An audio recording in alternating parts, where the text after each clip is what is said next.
Assalamualaikum kawan-kawan Bismania. Hari ini saya akan memberikan atau berbagi tutorial cara membeli tiket via Redbus. Nah, ini adalah salah satu inovasi terbaru dari berbagai PO untuk melakukan pembelian tiket tidak hanya lewat agen. Jadi kalau lewat aplikasi ini lebih mudah dan lebih cepat prosesnya. Apalagi untuk kawan-kawan yang jaraknya cukup jauh atau tidak terjangkau oleh agen-agen bus. Nah, yang pertama itu kita bisa download di aplikasi Play Store yang memakai sistem Android handphonenya. Jadi bisa dicari di sini dan diketik aplikasi Redbus atau diketik saja Redbus, nanti keluar dan bisa kita download. Nah, kita buka aplikasinya. Nanti di sini akan ada beginilah tampilan awalnya. Ada tujuan awal dari mana dan tujuan akhir kita kemana. Kemudian juga ada tanggal perjalanan. Nah, kemudian juga di sini ada akun. Sebelumnya kita isi dulu akun ini. Kita lengkapi semua data-data kita yang ada di akun ini. Nah, setelah itu bisa kita lihat, misalnya kita mulai dari kota Jakarta menuju kota Padang Panjang. Kita lihat ada beberapa PO yang sudah mendaftarkan PO-nya ke dalam aplikasi Redbus ini. Nah, ini ada PO LBJ, NPM, kemudian juga ada ANS, MPM. Nah, kalau sudah ada di sini, misalnya kita ambil yang NPM, Nah, di sini terlihat berapa jumlah kursi dari bus ini, ada 40 seat.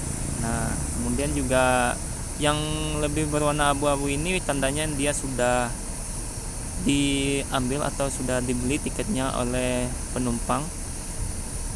Misalnya kita ambil nomor 2, kemudian kita klik selesai. Nah, di sini ada waktu kedatangan, mau sampai di kantor pusat atau berhenti di terminal Bukit Serungan. Kita ambil yang ini. Nah, setelah itu masukkan nama penumpang dan umur kita. Kemudian dilanjutkan pemesanan.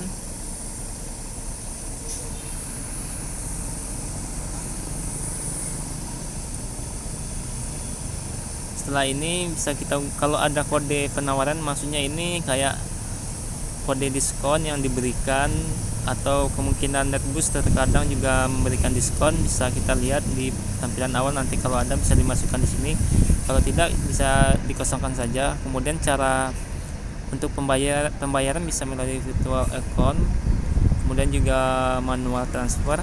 Kalau yang ada mobile banking lebih baik pilih yang virtual account transfer ini, jadi lebih gampang lewat mobile banking. Kemudian pembayaran lainnya juga bisa melalui GoPay, OVO, ataupun melalui Indomaret dan Alfamart. Jadi setelah kita pilih, misalnya kita pilih BNI. Nah, nanti setelah kita pilih salah satu bank yang akan kita transfer, nanti keluar nomor rekening yang akan dituju. Nah, kita bisa menggunakan aplikasi mobile banking kalau ada yang punya aplikasi mobile banking, maupun melakukan pembayaran di ATM.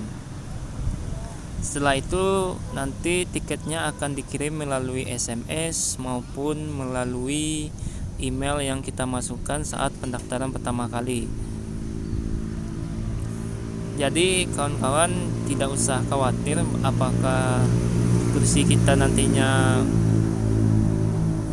tertukar dengan yang lain atau tidak. Biasanya kalau saya pemesanan melalui aplikasi ini tidak pernah terjadi kesalahan. Jadi kalau kita pesan kursi nomor 1, ya tetap nomor 1 kita dapatnya. Kemudian perhatikan waktu keberangkatan juga, sebaiknya datang 1 jam lebih awal sebelum kita berangkat. Nah, mungkin itu sedikit tutorial. Oh ya, terakhir juga di sini ada menu bantuan. Kalau masih belum paham bisa ditanya di menu bantuan ini. Dan juga bisa dilakukan pembatalan.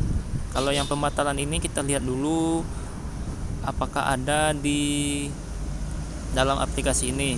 Nah, kalau di sini di NPM ada kata uang bisa dikembalikan. artinya ini bisa dilakukan pembatalan. Kalau cuma M-ticket saja biasanya ini tidak bisa dilakukan pembatalan. Nah, NPM, ANS uang bisa dikembalikan. Nah, ini juga M juga bisa uang dikembalikan. Artinya kalau terjadi pembatalan bisa kita langsung batalkan melalui aplikasi ini. Jadi dilihat dulu kalau bagi kawan-kawan yang misalnya ingin melakukan pembatalan karena hal-hal tertentu, bisa dilihat dulu bagaimana status Redbus dari suatu PO. Kalau ada uang bisa dikembalikan artinya bisa dilakukan pembatalan. Cuma kalau tidak ada kata-kata seperti itu artinya uang yang sudah kita transfer kalau kita ingin membatalkan tidak bisa kita lakukan pembatalan. Mungkin itu salah satu kekurangannya. Jadi tidak semua PO Bus bisa melakukan pembatalan kalau seandainya kita tidak jadi berangkat. Sedangkan kalau melalui agen mungkin bisa melakukan pembatalan dengan konsekuensinya terjadi pemotongan sekian persen dari harga tiket ataupun DP kita menjadi hangus. Oke kawan-kawan, sekian dulu tutorial cara membeli tiket via Redbus. Kalau masih ada yang bingung bisa di komen di kolom komentar, saya akan coba menjelaskan lebih rinci mungkin kalau ada kawan-kawan yang masih bingung. Jadi tidak usah khawatir dengan waktu keberangkatan, kemudian dengan cara pembatalan. Yang penting lihat dulu status dari PO busnya itu apakah bisa dilakukan pembatalan dan lain sebagainya. Untuk pembayaran bisa melalui BNI, Mandiri, BRI, melalui Alfamart maupun melalui Indomaret. OVO pun juga bisa, jadi lebih gampang. Oke, assalamualaikum warahmatullahi wabarakatuh.